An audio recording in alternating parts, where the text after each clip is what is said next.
جيتك باش نزور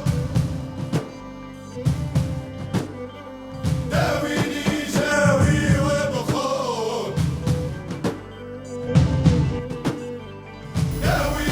بالرعاية السامية لفخامة رئيس الجمهورية وإشراف معالي وزير الثقافة والسيد والي ولاية قسنطينة،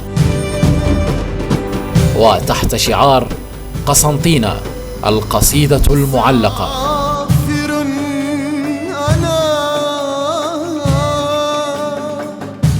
محافظة المهرجان تقدم المهرجان الثقافي الوطني للشعر النسوي في طبعته الثامنة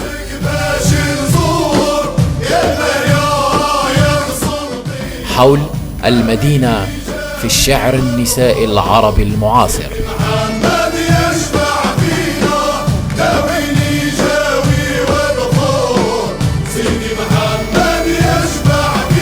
كونوا في الموعد.